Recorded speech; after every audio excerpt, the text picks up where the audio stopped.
If you were new to gaming this year, what games would you play? What games would you recommend to someone? There are so many games, a vast amount of games across a whole bunch of different genres, and they all fit a different amount of people. So if you were given a recommendation, if you were to give one game or 10 games for this video's instance of games to play, must play games for someone who's new, what would you do? Now, of course, there's no one right answer. There's too many games across way too many genres for there to be one right answer. But I've compiled a list of 10 games that I think are new user friendly, inexpensive relatively, and amazingly fun to play either by yourself or in co-op multiplayer scenarios. So let's get into it. The first game I'd recommend is It Takes Two.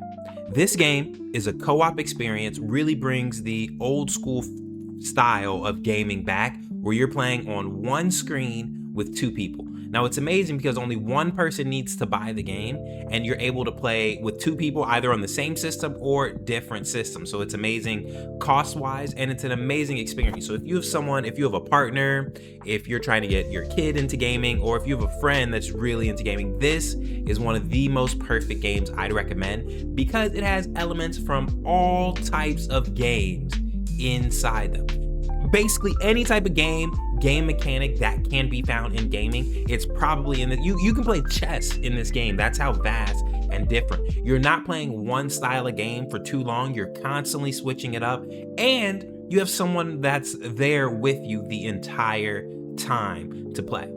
The story is pretty great. You play as a couple who is having some troubles in their relationship. It's funny playing a game like this, but it's a couple having some troubles in their relationship. They get shrunk down and they have to battle through basically this imagination land to get back to being regular size. Really fun, really unique premise, and it's not an extremely hard game, and you're constantly changing what you have to do. This is a great way to get introduced to gaming because not only are you going to have someone else there with you, but there's a whole bunch of game mechanics that you have to engage with in this game. So when you move on to the next game or a different game, you're slowly you have experience of that game mechanic. So this is a really fun game. I played this game when it came out, and there's a sequel called Split Fiction, very similar style to it, and I'd recommend either one of those games for a first-time experience. Next is Legend of Zelda Breath of the Wild. This is an amazing game. It's available on the Switch, and it's an open world experience that's not too daunting. You can take it straight forward. This game is meant for a younger audience, but I think older audiences will enjoy it. Now, I do have a disclosure. I have not played this game. I've gotten into it, but I don't own a Switch. But every person I've talked to has loved Zelda Breath of the Wild, and you can spend hours in the game getting lost. I think this is a solo player game that has amazing ratings. It's on an amazing console, Nintendo, with an IP that's been around since the 90s, Zelda. And it's grandiose. It's a little bit bigger than life. It's amazing to play through and walk through. Now, I do have a lot of friends whose gaming opinions I value heavily, and they love Breath of the Wild. Even Tears of the Kingdom, which is a follow-up to this game, is amazingly popular. So there's a lot of things to do in this game. I can't speak too much towards it, but just with the recommendations I've gotten and the history of the IP and how strong people feel about this game and how amazing it is, I definitely give it a recommend, even though I haven't played it, only because I don't have a Switch. I just don't have a Switch. I have other consoles, and I've never deemed it necessary to buy a Switch. But I still would recommend this game just based off all the information that I have. The Last of Us. The Last of Us is an amazing game. So amazing, they even made a solo story TV show. They made a TV show based off I don't know what I'm talking about. They made a TV show based off this game. So the gameplay is fun, but the story has been what's evolved it and kept it going for so long. This game won Game of the Year the year it came out. They remastered it. The remastered version won Game of the Year. or it was highly rated. Correct me if I'm wrong. Correct me if I'm wrong down in the comments. And then the show has been amazing. So this is something that has gameplay mechanics that are super fun, but the story gets you so involved and so immersed. There are twists and there are turns and there are just amazing things that happen through your experience in this. The first time I experienced this game, I watched a friend play it the entire time. We're in his basement, he's playing it, I'm sitting on the couch next to him, and I watched the entire game over a winter break. Then I played the entire game and had a just as fun experience a few years later. So this is something, you battle zombies, you're kind of stuck in an area, and your goal is to basically help this girl travel through to a safe city. So I don't want to really spoil too much about the story, but you're escorting this girl right here, Ellie, through safety in a world full of zombies. Could not recommend that game enough. Portal 2. Portal 2 is an old school game. It's older, but it's old, but it's a goodie. It's a puzzle game. You can play it by yourself, and there's a co-op mode engaged as well. This is made by Valve. Their history speaks for itself. I won't go too much into Valve, the game company, but I love Portal 2. I wish they would make a Portal 3. This is something, and we'll probably never see a Portal 3, but this is one of the most fun games I've had. And I got into Portal 10 plus years after it had been out. I played Portal 1 and I played Portal 2 10 plus years after it came out, and it still holds up to this day. It's just a solid game with solid game mechanics that I don't think will ever end or evolve. It's a game that you can enjoy by yourself or with people, and you don't need crazy game skills to get through it. There's not a lot of quick movement, fast movement. You're kind of straight to it. Look at that, 2011. Next is Stardew Valley. Now this, I'll be upfront, is not a game that I've played again, but I've watched people play it, and I know the amazing community that Stardew Valley has. This is a game if you want a chill, relaxed environment where you can slowly level up, and there's even a little bit of story, RPG aspect to this game. This is the game for you. If you don't like high action, high pacing, you want a game where you can you want a game where you can kind of chill, relax, have fun playing the game. This is the game for you. Now, like I said, I have not played this game, but I know a lot of people that played it, and I've only heard of great things about the community. So this is another game where if you get into the community is amazing. The community is pretty wholesome, and I think this is a game for those that aren't high action, high pace, and shooting, killing. If you want something a little bit more relaxed, a lot of looting, a lot of going through the motions, I think this game is for you. And like I said, I haven't played it, but I've only heard amazing things. As someone that gaming is probably my number one hobby, this Stardew Valley is still on my list to play. Okay, the big and the bad. Minecraft speaks for itself. So big they made a Minecraft movie with Jack Black.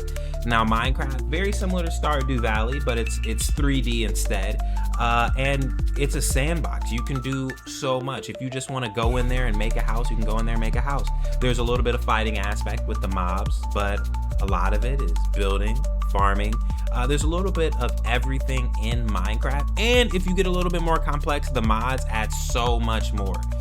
Even I mean, there's still 10 out of 10 YouTube videos being dropped to this day in Minecraft, just with how amazing and expansive the world can be. There's so much to enjoy in Minecraft. You can spend hours without even trying to beat the linear progression in the game. This is something amazing, been around for a long time, and there's a big reason for it. Marvel's Spider-Man 2. Now, this is a game if you like action, good story. It's not the best story, but it's a good story. And you like superheroes. Sometimes you want to get into a game and be a superhero, and that's exactly what this game is. You play as either Peter Parker or Miles Morales, the two Spider-Man, and you go through the story. You learn about their struggle. This is a game I recently played. I've played all the Insomniac Spider-Mans, and this one is the best that we've had. It's the best to roam around the city. I'd recommend, if you're new to the Spider-Man franchise, there is story aspects from the other ones, but you can play this one and enjoy this one without having seen the other Spider-Man movies, the other Spider-Man games, I should say. But it's amazing. It's action packed, and if the difficulty is a little too hard, you can put it on a lower difficulty. But this is an amazing game on the current gen consoles. Red Dead Redemption 2. This game is in my top 5 games of all time.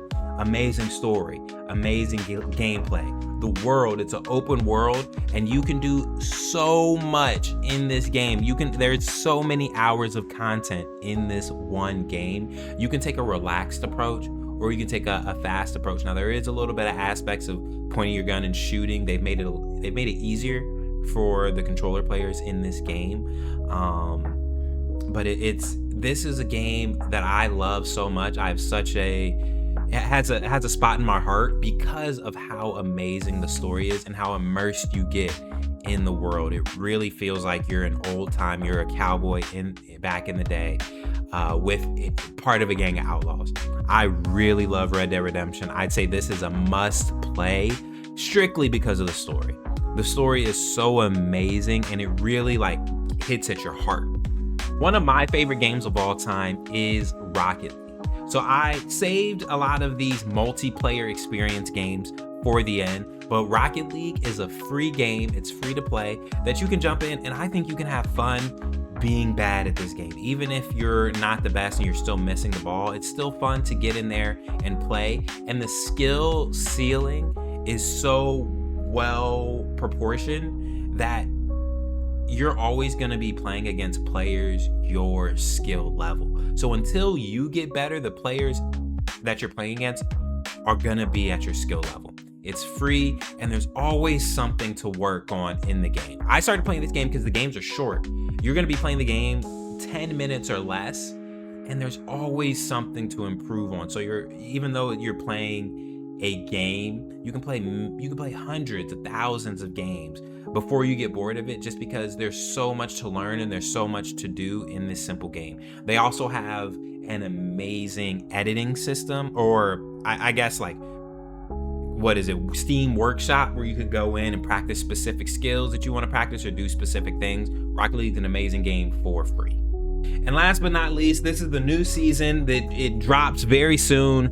Fortnite X Simpsons. But Fortnite's really fun because the game Fortnite. I haven't seen this trailer before, but the game progresses every 3 to 6 months. Something new and something fresh is going in here. They have the no builds. They're always upgrading, innovating. There's so many different game modes other than the battle royale mode. That's the main mode, but there are so many other game modes that you can go into that are fun with friends. They have the first person ballistic mode. They have so many creative modes, and you can spend so many hours in Fortnite. And no matter what you like, whether you like Marvel, whether you like Simpsons, whether you like Family Guy, whether you like Doja Cat, everyone is in this game. So I really, really, really love Fortnite. I think it's an amazing game, especially if you don't want, buying a system, buying a PC, buying a PlayStation is so expensive off rip.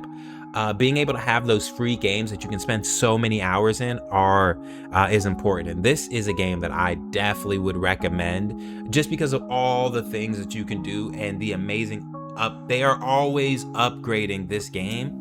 And I think it's fun if you're an adult or if you're a kid. That's really it. That's my video. Those are the games I'd recommend you start off with.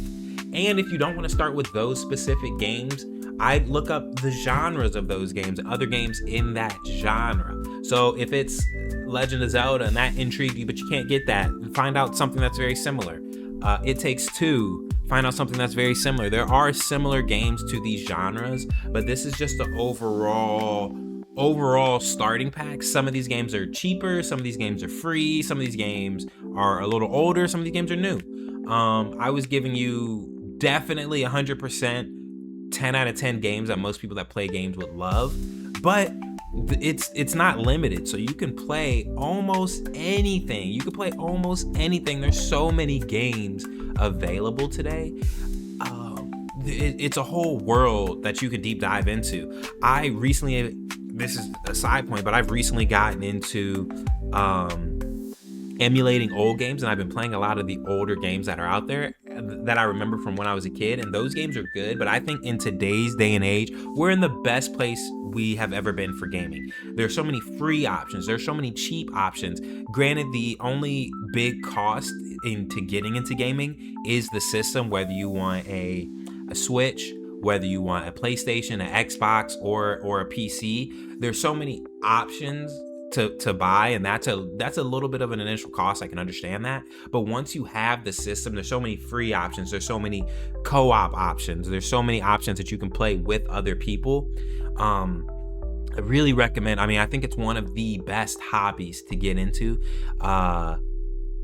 Mostly because, and I talk about the initial startup cost, but I've had my computer for 6 years. I've had my computer for 6 years, and most of the games I play are free. I play Rocket League, I play Fortnite, I play Overwatch. The new Skate is fun. I'm putting a lot of hours in. So there's so many free games that you can get. You don't have to spend $60 or $70. Even just pay attention to sales. Each console has a way for you to get games for cheaper. So I think it's amazing. I think it's an amazing time to get into gaming. We're at the best part of gaming that we've ever seen, and I love gaming. I love helping people get into gaming. So yeah, I think the only thing that I haven't done as being a YouTuber is saying to follow, like, subscribe. So do those. Here I'm making a lot of content for new to gaming. If you like gaming and want to get into it, I'm gonna be making a lot of stuff for that.